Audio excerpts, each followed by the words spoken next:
Episode 14 of The Bad Batch is titled War-Mantle, and let's just jump straight to the point. This episode was insane. There were so many Easter eggs and small cameos that I was just blown away. This definitely makes up for last week's episode by a long shot. The episode starts off with a clone running for his life, but not just running away, he's running away from other clones. His odds don't look good for escape, but he's able to throw down a tracking beacon before being captured. Aboard the Havoc Marauder, the Bad Batch get an incoming distress call from Rex, who explains that there is an old friend who he needs the Bad Batch to rescue. He doesn't give any details really before being forced to cut the connection. Usually this would seem like a no-brainer, rescuing one of their own who is clearly trusted by Rex, so it shouldn't be a problem. But the Bad Batch are currently in the middle of a job for Sid, and if they don't deliver, they may not have enough money for food. However, Omega and Echo are able to drive the point home yet again and explain to them that this clone needs their help, and it's more important than being paid. Meanwhile, on Kamino, the Empire is ordering a full evacuation of the planet. They are shutting down the entire cloning operation, and they have no more need for the cloning facility, or the Kaminoans, which leaves concern for Lama Su as to what the Empire might do to them. Meanwhile, on Daro, the Bad Batch come across the distress signal that was sent from the missing clone, who is now identified as CC-5576. And from that we can tell that this isn't just a clone trooper, it's a clone commando. But he's nowhere to be found. Hunter starts using his tracking skills to locate the commando, and it takes them straight to a secret Imperial facility that is built into a giant mountain. And this is where the fun really begins. After discovering the giant built-in facility, we can see groups of the first phase of what will be stormtroopers. We get better looks at them throughout the episode, but their armor is based off of the original concept art for stormtroopers that was created by Ralph McQuarrie. And it's just something that's really cool to see. I always like seeing new renditions of stormtroopers like we've been getting in both Solo and Rogue One, so seeing now a Phase 1 Stormtrooper is just super cool. Not only that, but these groups of Stormtroopers are all being led by clone commandos, which is terrifying. The Empire wants these regular enlisted troops to be at the top of their game, so they're being trained by the clone commandos, elite troopers from the days of the Republic. Hunter believes that they are in way over their heads and decides that it would be best to go back and radio Rex. But Echo persuades them to stay, saying that the Bad Batch did this exact same thing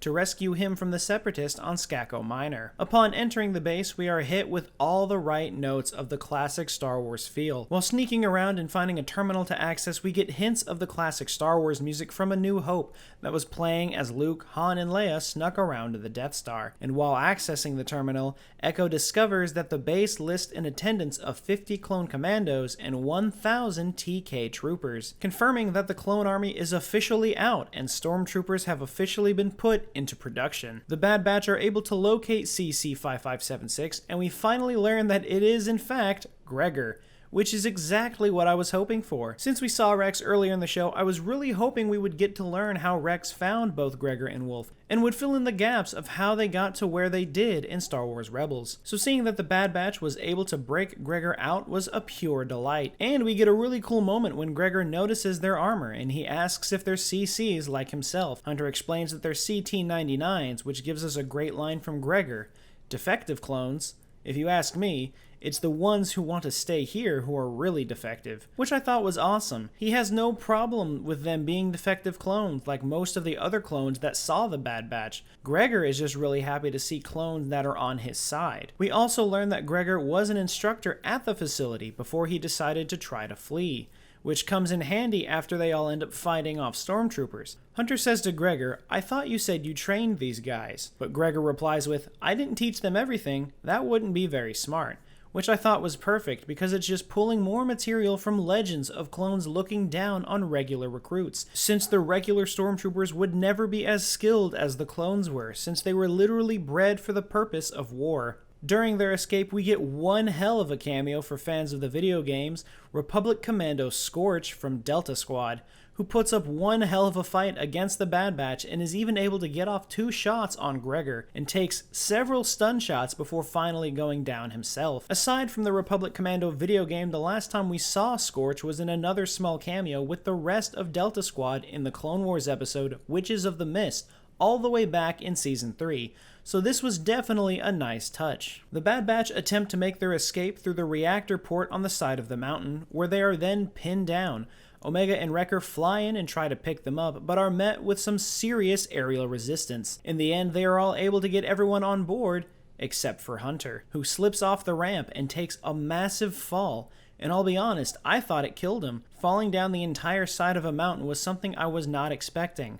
But afterward, I'm pretty sure Hunter wished he were dead, as he was taken into custody by the Empire. The last two scenes are also massive. Admiral Rampart is finishing up the Empire's departure from Kamino when he then discovers that Nala Se was gathering medical personnel in an attempt to flee. Lama Su assures Rampart that she will see a fit punishment, only to be caught off guard by Rampart saying that Nala Se will be of great service to the Empire as a scientist, whereas he doesn't have any use for a politician like Lama Su, and then kills him. Although we don't see him die on screen, it's pretty heavily implied that they got rid of Lama Su, which is something I was not expecting. Meanwhile, in confinement, Hunter is able to come face to face with Crosshair finally. Hunter says that he figured Crosshair would show up, and Crosshair says that he was hoping for the whole squad, but Hunter will do.